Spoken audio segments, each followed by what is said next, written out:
BNP chairman Tarique Rahman বলেছেন, একটি দল ৫ আগস্টের পর মা বোনদের তুচ্ছ-তাচ্ছিল্য করছেন ও মা বোনদের ঘরে বন্দী করতে চাচ্ছেন। তারা এনআইডি নাম্বার ও বিকাশ নাম্বার নিচ্ছেন। তাহলে অসৎ প্রস্তাব দিয়ে তারা কিভাবে সৎ লোকের শাসন কায়েম করবে?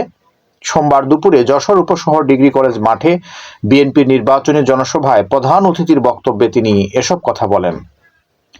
দলের চেয়ারম্যান তারেক রহমান আরো বলেন, একটি দলের প্রধান বিদেশি মিডিয়ায় সাক্ষাৎকারে ক্ষমতায় গেলে নারীদের কি চোখে দেখবেন তা বলছেন, অথচ একদিন আগে সেই নেতা কর্মজীবী নারীদের সম্পর্কে অত্যন্ত আপত্তিকর ভাষায় কথা বলেছেন।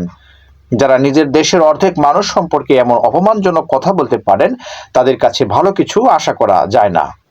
আবার তাদের এই বক্তব্যের যখন তীব্র প্রতিক্রিয়া হলো, তখন বললেন অ্যাকাউন্ট নাকি হ্যাক হয়েছিল। এটি মিথ্যা কথা, কারণ তারা আরো অনেক বক্তব্য সেখানে প্রচার করেছে। নিজেদের রক্ষা করতে তারা মিথ্যা কথা বলছে। যারা এমন প্রকাশ্যে মিথ্যা কথা বলতে পারে, তারা জনগণের বন্ধু হতে পারে না।